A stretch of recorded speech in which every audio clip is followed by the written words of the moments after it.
Welcome back. Prop 1 has passed. Guarantees abortion rights in the state constitution.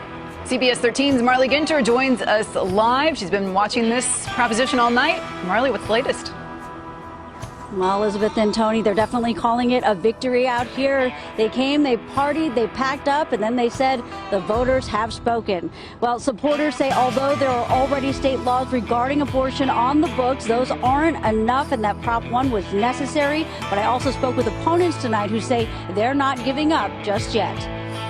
The voters have spoken. The voters have spoken in California. On this Saturday night, California's climate change catastrophe. Epic storms, evacuation, even deaths. The flooding, experts say, foreshadows the future. After a week of dangerous wet weather, California is bracing for even more rain. Have spoken in California. In the past few weeks, California has seen up to 600% more rainfall than usual. More than 25 million people are under some kind of weather watch tonight. To put that in perspective for you, that's more than 60% of Canada's population. As Jennifer Johnson reports in our top story tonight, with the death toll already higher than California's past 2 wildfire seasons combined, people are being warned to stay on high alert. The voters have spoken in California. Californians are taking it one storm at a time as relentless rain floods much of the state, destroying homes, businesses, and closing roads and highways. Millions are growing weary of this dangerous weather.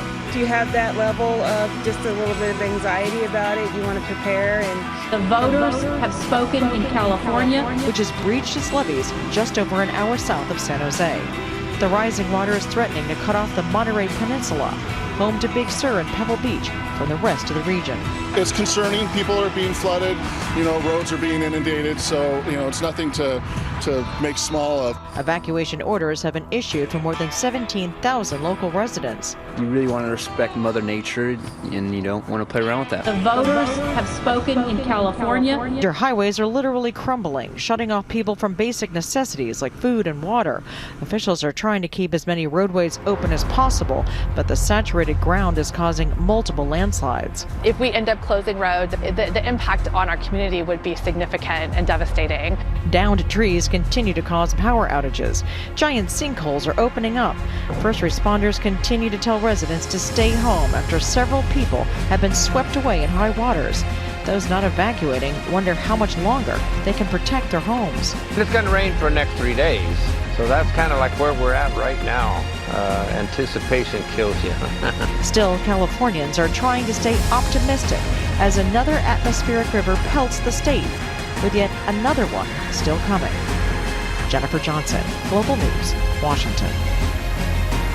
Now, some experts say this parade of storms reveals a symptom of change we may see a lot more of in the future: weather whiplash.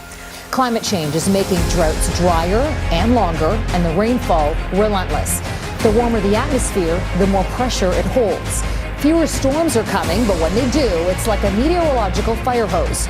Right now, California is experiencing a series of atmospheric rivers, long, narrow bands of water vapor in the sky. These rivers, seen here in dark green and yellow, hammering California this week. But despite the amount, scientists say the record rain won't solve the devastating drought in the West because the already waterlogged Earth can't absorb it all. This has been loosening the soil, causing roads to crumble, with the potential for buildings to cave in with them. And any more rainfall, even if it's less severe, will only increase the devastation. This morning, the death toll is expected to rise from the catastrophic parade of storms slamming California.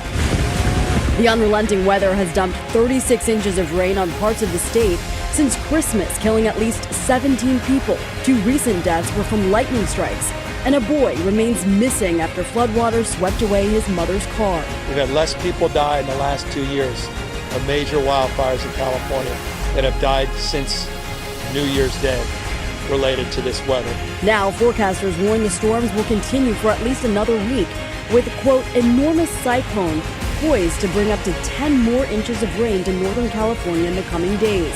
In the Santa Cruz area, this tree was ripped from the saturated ground and fell across a highway. And east of San Francisco, the entire community of Planada has evacuated because of rising floodwater. In Southern California, Pasadena police say this driver of this Tesla lost control in the rain, slamming through a wall and into a pool. 2 teachers at a nearby school saw the crash and rescued the driver. Emergency crews had to pull a woman and a girl to safety after 2 vehicles ended up falling into this massive sinkhole. Another sinkhole in Santa Barbara County.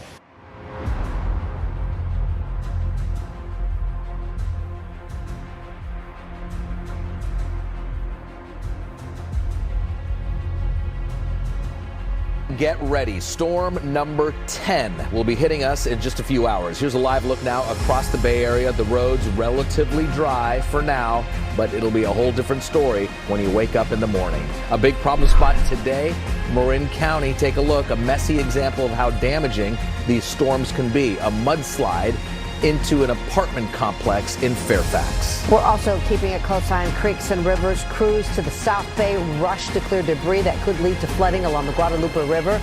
Right now, evacuation warnings near the Uvas Reservoir near Morgan Hill. People are not sleeping in their North Bay homes tonight. A massive landslide is threatening to take their homes down the hillside. One family did let us see the damage and the destructive power of mud and water inside their homes. This is what is now the inside of Lovely Wine's home, where she lived for about 3 years after spending some time of her life unhoused. This is the first place that I've ever had that I actually felt safe in. And first yard. So I don't know what the challenge is going to be like to find something as beautiful. The sliding pushed so much mud, it popped a patio door into her dining room, broke her kitchen window, and is ready to burst through the laundry room. Her home she shared with her 4 children is red tagged along with her sisters next door. Highway 92, this is near San Mateo. This is the main connection between the Silicon Valley and Half Moon Bay. As the storms drench the Bay Area, cities are scrambling and wildlife is seeking shelter. A wild situation escalating across the region. I'm getting about 70 calls a day. Rapid Rodent Removal says clients are paying thousands of dollars to repair rodent damage in their vehicles, and they're finding colonies inside homes. They're traveling through the plumbing walls and making a lot of noise in between walls, which is actually keeping people up, and they're making it into the kitchens basically because people have pet dog food. They're coming into the house and eating the dog food, and then they're running wild in the kitchen and living in the hallways and whatnot. Okay, California is hoping for more help from Washington to handle all the problems we're experiencing from these relentless storms. 50 Democrats and Republicans signed a letter asking President Biden to declare a major disaster in California. The letter points to widespread flooding, mudslides, and outages. 19 people have died and 6,000 Californians are under evacuation. Over the weekend, the president did approve an emergency declaration, but declaring a major disaster makes additional federal funding available to help with long-term recovery.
The voters have spoken in California. Behold, ye have sinned against the Lord, and be sure your sin will find you out.